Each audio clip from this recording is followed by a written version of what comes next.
Horas, salam guru penggerak, tergerak, bergerak, menggerakkan. Bersama saya Natalie Elisawati Simamora, calon guru penggerak Angkatan 11, berasal dari SMP Santa Maria Permenangan, Kabupaten Tapanuli Utara. Baiklah, Bapak Ibu guru hebat, pada kesempatan kali ini saya akan menjelaskan video saya, yaitu koneksi antar materi, yakni kesimpulan dan refleksi terhadap pemikiran Ki Hajar Dewantara pada modul 1.1. Baiklah, pengajaran dan pendidikan itu sangatlah berbeda. Nah, pengajaran dan pendidikan bagian yang tidak dapat dipisahkan satu sama lain. Pengajaran merupakan pendidikan dengan cara memberi ilmu atau berfaedah untuk hidup anak-anak, baik lahir maupun batin. Sedangkan pendidikan adalah menuntun segala kodrat yang ada pada anak-anak agar mereka dapat mencapai keselamatan dan kebahagiaan yang setinggi-tingginya, baik sebagai manusia maupun sebagai anggota masyarakat. Nah, dengan itu, pendidikan hanya suatu tuntunan di dalam hidup tumbuhnya anak-anak kita. Artinya bahwa hidup tumbuhnya anak itu terletak di luar kecakapan atau kehendak kita sebagai kaum pendidik. Anak-anak itu sebagai makhluk, manusia, dan benda hidup, sehingga mereka hidup dan tumbuh menurut kodratnya sendiri. Baiklah, berdasarkan pemikiran Ki Hajar Dewantara, di sini ada pertanyaan pemantik. Salah satunya adalah, apa yang Anda percaya tentang murid dan pembelajaran di kelas sebelum Anda mempelajari modul 1.1? Sebelum saya mempelajari modul 1.1, saya meyakini yang pertama bahwa pembelajaran berpusat pada guru. Nah, kegiatan pembelajaran ini akan berhasil apabila guru lebih mendominasi dalam proses pembelajaran, sebab guru berfungsi sebagai subjek penyampaian ilmu, atau juga bisa dikatakan sebagai transfer ilmu semata, di mana lebih mengejar materi, sehingga peserta didik tidak memiliki kesempatan luas untuk berperan aktif. Dengan kata lain, peserta didik hanya sebagai objek pembelajaran. Nah, yang kedua, kelas hening, kegiatan pembelajaran efektif. Nah, yang kedua ini, saya meyakini bahwa kelas yang kondusif, hening, dan tertib merupakan gambaran kegiatan belajar yang efektif. Nah, yang ketiga, memaksa tugas atau latihan soal tanpa melihat karakter. Nah, saya sering memaksakan agar anak menyelesaikan tugas atau kegiatan sampai selesai. Nah, menganggap semua peserta didik memiliki kebutuhan yang sama, tidak mempertimbangkan karakteristik pada peserta didik tersebut. Selanjutnya, yang keempat, masih mewajibkan para peserta didik mencatat di buku dengan bersumberkan buku paket yang mereka miliki. Yang kelima, para peserta didik wajib melaksanakan latihan soal setelah penyelesaian dari materi dalam proses pembelajaran. Nah, yang keenam, saya sangat kecewa jika peserta didik mendapat nilai di bawah KKM. Maksudnya bahwa nilai kognitif itu adalah menjadi acuan dalam tujuan pembelajaran yang saya lakukan. Nah, ketika peserta didik mendapatkan nilai di bawah KKM, maka pembelajaran atau proses pembelajaran yang saya jelaskan atau yang saya berikan kepada peserta didik belum berhasil. Nah, pertanyaan pemantik yang kedua, apa yang berubah dari pemikiran atau perilaku Anda setelah mempelajari modul ini?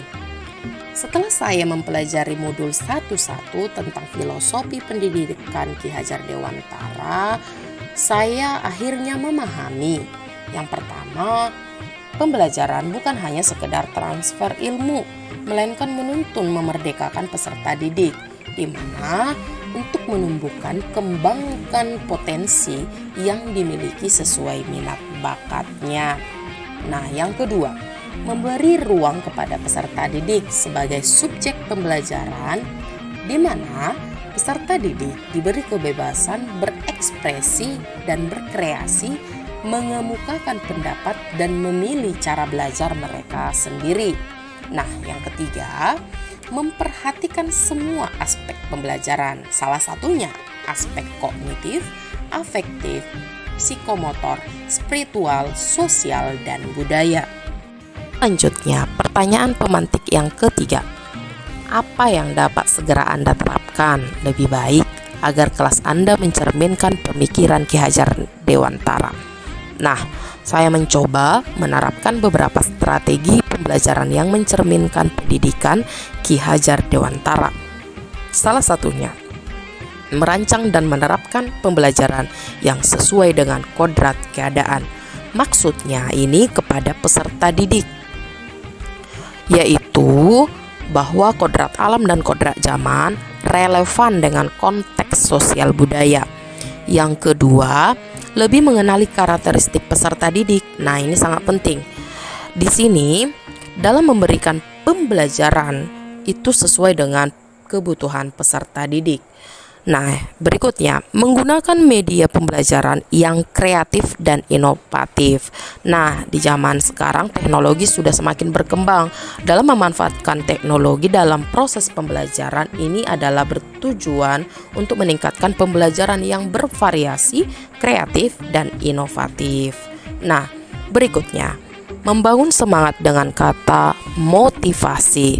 Nah, di sini juga saya memuat bahwa dengan memberikan semangat, tidak mendoktrin dan tidak memberikan hukuman pada peserta didik, ini adalah salah satu untuk membangun semangat peserta didik melalui beberapa perkataan ataupun melalui daripada nasihat-nasihat. Nah, ini dia. Yang berikutnya, membangun tanggung jawab pada peserta didik terhadap kewajiban. Nah, di sini kita tidak memaksakan anak untuk mengerjakan kegiatan yang saya pilih.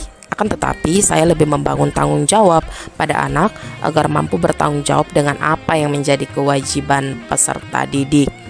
Nah, yang terakhir, menjaga kearifan lokal. Nah, ini sangat penting bahwa memberikan pengalaman yang nyata tentang alam dan lingkungan sekitar mereka akan lebih memahami, lebih mampu belajar berinteraksi dan menumbuhkan rasa cinta terhadap lingkungan mereka dengan juga kepada kearifan lokal mereka masing-masing.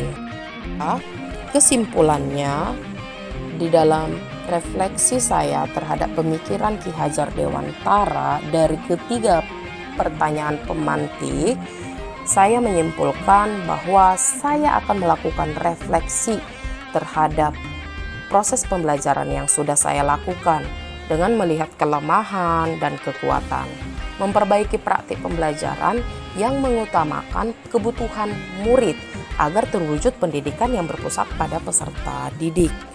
Baiklah, Bapak Ibu guru hebat, saya akan mengakhiri video saya dengan pantun. Pohon pisang, pohon pepaya, pohon mangga, pohon stroberi. Bapak Ki Hajar Dewantara yang terhormat telah berjasa. Terima kasih atas ilmu yang engkau beri. Salam guru penggerak, tergerak, bergerak, menggerakkan. Terima kasih.